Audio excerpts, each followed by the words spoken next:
Hey guys, welcome back to another episode. I want to talk about something that's very important that a lot of us desire love, the desire to love, to be loved, wanting healthy love, but also the process of reprogramming your mindset, your thoughts, your beliefs, your ideas about love and how a loving, healthy relationship should be. A lot of us want to experience a loving relationship, a lot of us want to be in a relationship, a lot of us want to have that experience and be in love with someone. In society, there's a lot of emphasis on love, but sometimes the things that we see when it comes to love can be quite negative and can be quite disheartening.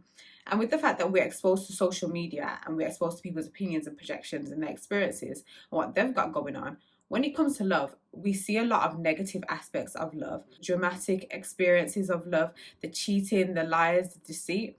So we now live in a society where I think a lot of us don't trust each other. We don't trust each other because, for one, there's so much exposure to a lot of other people. People believe that we live in a world full of options because of what we see online. The reality is there are quite a lot of options, but the truth is that there's not always a lot of options in terms of alignment and people who you can actually experience healthy, loving relationships with. On the other side of it, we see a lot of emphasis on being independent, not caring, not being interested in love, and not wanting, or this idea that I don't need anything or I don't need anyone. If love wasn't an important factor, why is there so many dating apps, so much dating sites?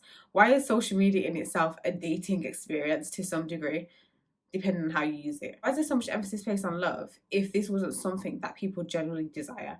Because the truth is, I think that many of us, if not most of us, want to experience healthy love. When I think about my own experiences of love, I can honestly say that I haven't always had healthy experiences of love. I've had relationships in which I felt like this is what love was, but it really wasn't. That meant that I had to reprogram my idea or thoughts and beliefs about love. For me, it always starts from childhood. So one thing about me in these videos, oh look, you're gonna hear me talking about childhood. What did you learn? What did you see? What was you exposed to?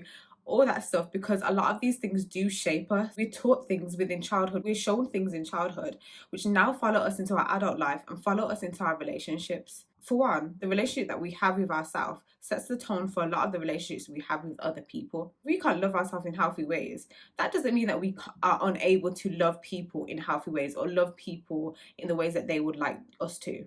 But it also does mean, are we loving someone authentically? Are we loving someone from a healthy mindset if we're not able to love ourselves in a healthy way? Let's go to the starting point.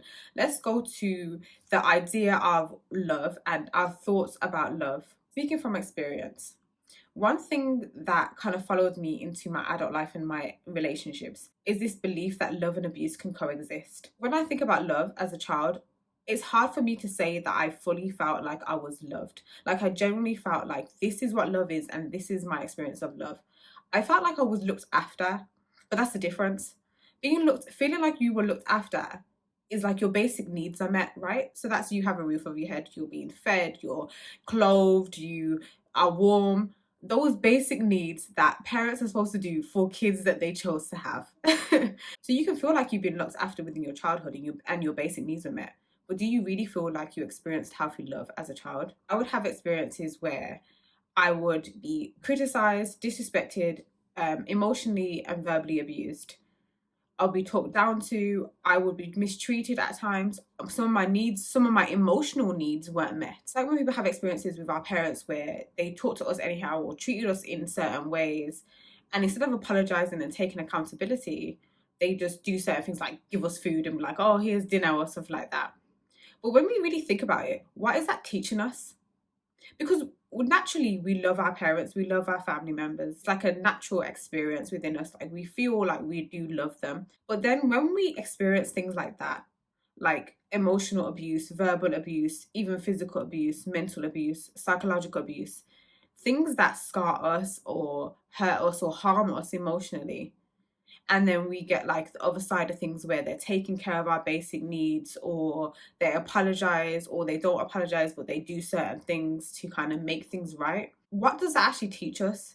That kind of teaches us that love and abuse can coexist, that someone can treat us in a certain way, but because they're taking care of our basic needs, or because they're our family members, or because they say that they love us, because they're doing this, that, and the other, that means that it's okay to experience abuse as well. We also have to think about like people's idea of love differs. We all have our own love languages. We all have our ideas of what a loving, relationship should be, or how we want to be loved. I know for me, my love languages is words of affirmation and quality time, and a little bit of all the other stuff. Like I dibble and dabble here and there. Like I like a little gift sometimes, and other times I like acts of service. So it varies, right? But my fundamental love languages are those two. And also when I thought about that, what my love languages were, they were actually what I didn't experience in childhood. Did I get words of affirmation? Not so much. Was I given the quality time that I wanted? Not so much. Words of affirmation is a big one for me because I took a lot of verbal beatings, like a lot of them. And that happened throughout my childhood up until my teenage years. I value giving words of affirmation and I value getting words of affirmation because those are things that I felt like I was missing within childhood. And that's sometimes when it comes to love and wanting that experience, it's important to identify what was missing for you. What are things that you value? What are things that make you feel loved? What are things that make you feel valued? Is it certain things that were missing within your childhood that makes you feel like now as an adult, I want this. This is what I value. And so for me, that's why I value words of affirmation, because I just didn't have that. And I know how much it meant to me and how important those things are. And that's what makes me feel loved. But then it was also on the other side, I had to now try to give that to other people, because it's easy for you to take on board the things that you experienced within your childhood. It's easy for you to now become that person who is shut off from love, especially when you've had negative experiences of love. And that's why I do feel like a lot of people are shut off from love. They reject love. They kind of don't want to think about being in love with someone because it feels like it might come with some sort of responsibility, or that they can't live up to it. You just had such negative experiences of love as a child that you don't fully understand what love is. When I got my first boyfriend and started like dating, I guess. And that's when I started thinking about love and what love is supposed to look like and trying to understand what love is. And it's like, I just had no idea of what love is supposed to be. But I knew that there was this missing piece within me of wanting to be loved. But there's nothing wrong with wanting to be loved. There's nothing wrong with desiring a relationship. Those are normal emotions, and we shouldn't feel bad or feel a type of way for this need and desire for those things. But I do feel like it's important to assess how strong your desire is and how you are kind of navigating life with your desire for love. You don't want to just take in anything, because that can also happen as well. So think about how your desire for love is showing up. If you desire love so strongly, think about the love that you're giving yourself. Because sometimes people will come into your life and pretend that they want to love you or that they can love you in the right ways. But in fact, they might have a negative experience of love. They might have negative notions or ideas of what love should look like. And then that can also impact how they love you. Because I desired love, because I wanted to be loved, sometimes I was kind of just taking love from anywhere. And that could mean like getting into relationships with people who were unhealthy for me, and ending up in a trauma bond and being codependent on unhealthy people and relationships, because I felt like they were filling a void, and I felt like this is what love is supposed to be like. A lot of that is because my idea of love was unhealthy. My belief about what love is supposed to look like was unhealthy. And it stemmed from my first experiences of love. And not having those healthy experiences of love meant that I was in relationships with men who couldn't love me in the right ways. But not only that, I couldn't love myself in the right ways. And sometimes when you haven't had that as well, like not that exposure to it in terms of seeing a loving relationship, seeing your parents argue, not seeing relationships last, seeing people breaking up, not having healthy communication, arguing, fighting. So exposure is a big key to understanding your experience of love and what you believe love to be and look like.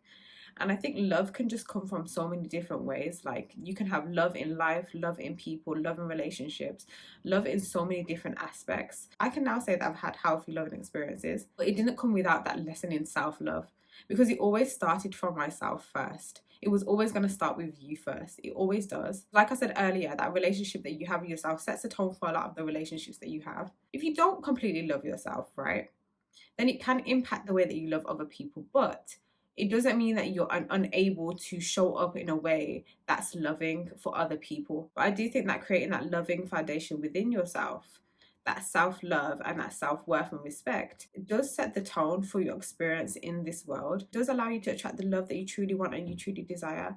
Because when you do have that self-love and you do have that self-respect, there's a lot of things in this life that you won't settle for. There's relationships that you won't settle with. There's people that you won't allow into your life because they're unhealthy for you, because they don't reflect the love that you have for yourself. because they don't represent a loving and healthy connection. So when you have that loving foundation within yourself, you want to create that loving foundation with someone else. But you also want to identify people who love themselves as well, who also have that loving foundation. Two people who do not understand love, who want love but don't understand what a healthy loving relationship looks like. Sometimes that can be a little bit of a disaster. And a lot of the times that's how trauma bonds form. Two people who have healing to do, who are feeling a bit broken, who don't understand how to show up in loving ways, not only for themselves and other people, they come together and create a unhealthy experience in which you're now codependent on them and they're codependent on you.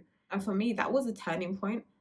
For me to go to therapy, for me to actually do the work, for me to identify what I believe love was, to reprogram my mindset about love and what I believe love is supposed to be, to truly accept that I do want a loving relationship, to forgive myself for the fact that I was trying to search for love in unhealthy people. I had to forgive myself for that as well. It's also those toxic relationships that can dishearten us and make you feel like you're never going to experience a healthy relationship, and that person is similar to how that other person treated you, or you keep having the same experiences when it comes to love and the love just feels unhealthy. That can also dishearten us as well. That can make you feel like you're not going to experience healthy love. It can make you feel like there's something wrong with you, and sometimes you can project the treatment that you're receiving onto yourself and see it as a you problem. That these people who are harming you and not loving you in the right ways, it's because of you, it's because something's wrong with you.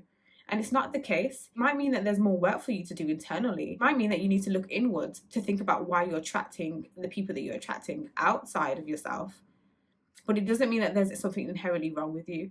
It might mean that you might have to look into your childhood and see whether there's something that's attracting you to these people, that these people might reflect or represent your relationship with your mum or your dad or certain people in your life. That's what that might mean, but it doesn't mean that there's something wrong with you just because you are attracting unhealthy people. It just means that there might be more work for you that you need to do, that you need to look inside yourself and kind of give yourself the love that you're trying to gain from people who can't give you that love, who can't even love themselves, who can't even show up for themselves in loving ways. And so they're unable to do that for you. And I won't say that you need to go and chase after love and seek love, but what you should do is show up within the world in loving ways. Radiate love.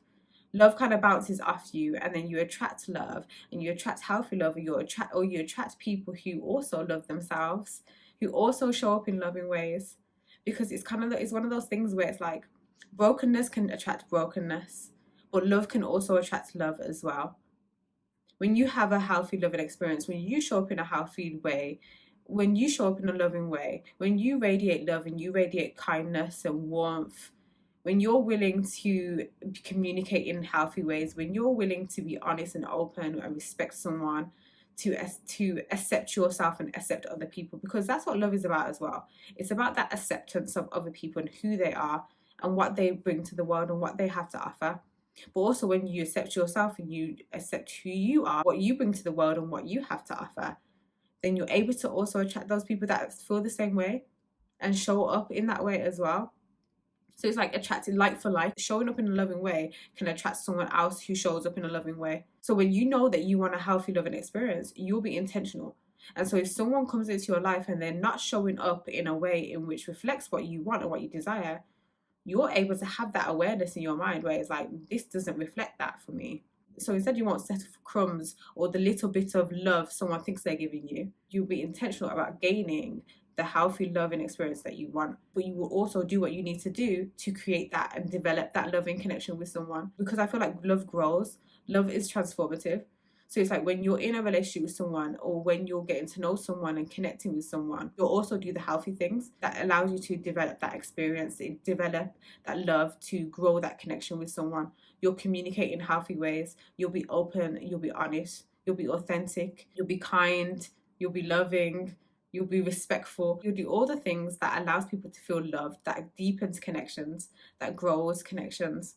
You just do those things. And I find myself doing that now because I know what I want, because I've done some of the work, some of the healing work that was needed to radiate that energy so that I attract more of what I want as opposed to what I don't want. So that I'm no longer getting into trauma bonds and toxic relationships that disheartened me in the past. So much negative experiences of love.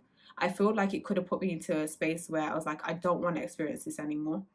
But when you truly desire love and to be loved and to love someone else, then try not to make those negative experiences dishearten you. Don't make those experiences make you give up on having a loving, healthy connection with someone. I just want to emphasize in this video just being able to show up in loving ways for yourself. Thank you for watching another episode, and I will see you in my next video.